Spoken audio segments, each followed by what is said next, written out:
Earth had always been polite.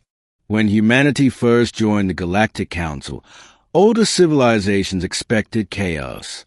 A death-world species with a history of constant war, environmental disasters, and internal conflict should have been volatile. Instead, humans were calm. They listened more than they spoke. They voted predictably. They honored treaties with almost irritating consistency. Earth accepted unfavorable trade terms. They tolerated exclusion from high-level security discussions. They endured jokes, thinly veiled insults about their short lifespans, emotional nature, and primitive origins. And they never reacted. The Council mistook this for weakness.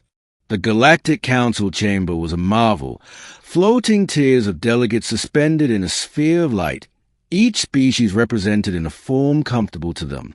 At the center hovered the Council seal, pulsing gently with authority earned over millennia. Human Ambassador Lena Ortiz stood at her podium, hands clasped behind her back, eyes forward.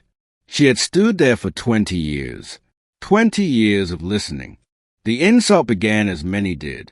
Subtle. A trade delegate from the Soaring Collective spoke first. Given Earth's limited industrial output, he said smoothly, perhaps humanity should refrain from commenting on large-scale economic planning. Soft laughter rippled through the chamber. Ortiz said nothing. Next came a military representative from the Cold Dominion. Earth's perspective on security is admirable, he said, mandibles clicking. But species without natural armor or psychic defenses should perhaps defer to those more evolved. More laughter. Ortiz adjusted her stance slightly. Still silent. Then the High Speaker took the floor. An ancient being whose species had ruled star systems before humanity had discovered fire. We must also address Earth's continued insistence on equal voting weight, the High Speaker intoned. Equality is a noble concept, but unrealistic. Some species are simply more important to galactic stability. The chamber hummed in agreement. The High Speaker turned toward the human podium. After all, they continued, Earth has never truly contributed to galactic security. You benefit from peace, others enforce. That was when it happened. Ambassador Ortiz raised her head. The chamber fell silent, not because humans demanded attention, but because something had changed. Her expression wasn't angry. It was disappointed. High Speaker, she said calmly, may I respond? There was hesitation, then a dismissive gesture. Briefly, Ortiz nodded. For decades, she began, Earth has chosen restraint, not because we lack strength, but because we understand consequences. Murmurs spread. She continued, voice steady. You say we have never contributed to galactic security. She tapped the control. The chamber darkened. The hologram activated. It showed trade routes, bright lines crisscrossing the galaxy. Then threats.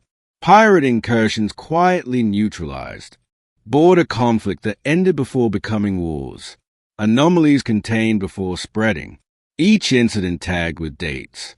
And one common annotation. Human intervention. Classified. The chamber shifted uneasily.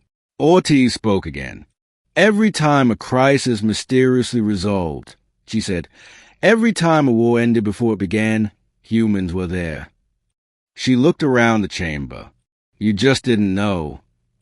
The cold military delegate scoffed. Are you claiming Earth secretly polices a galaxy? Ortiz met his gaze. No, she replied. I'm saying we clean up messes without needing credit. Another control input. The hologram changed. Now it displayed projections. What would have happened without intervention? Trade collapses. System-wide wars. Extinction-level events. The room grew cold. The High Speaker bristled. If this is true, why remain silent? Why tolerate disrespect? Ortiz smiled faintly. Because power doesn't need applause, she said, and because silence keeps others from panicking. A pause. But you insulted us anyway. The insult that crossed the line came from an unexpected source.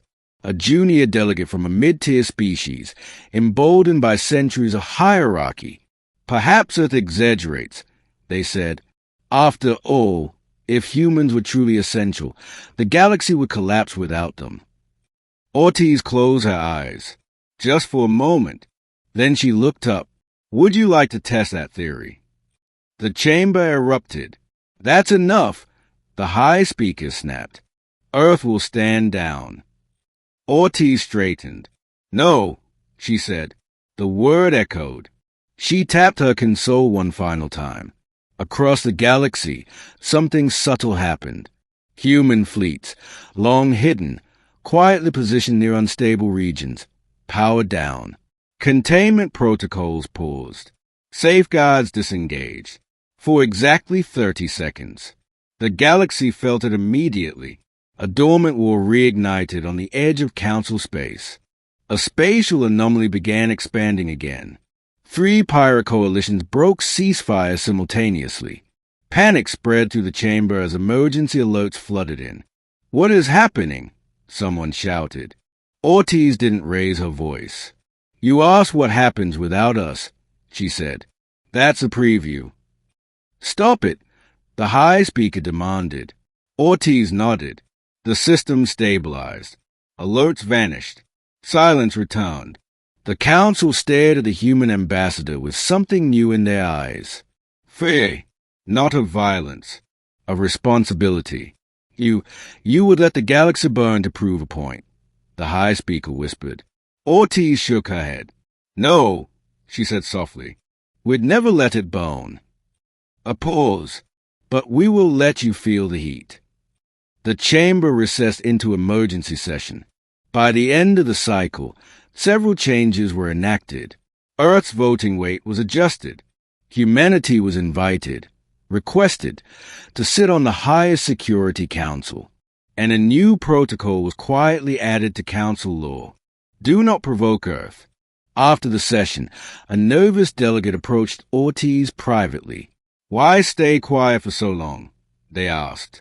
Why endure the insults? Ortiz considered.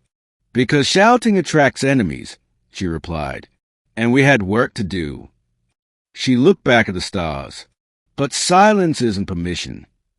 From that day forward, the Galactic Council treated Earth differently. Humans still spoke rarely, still calmly, still politely.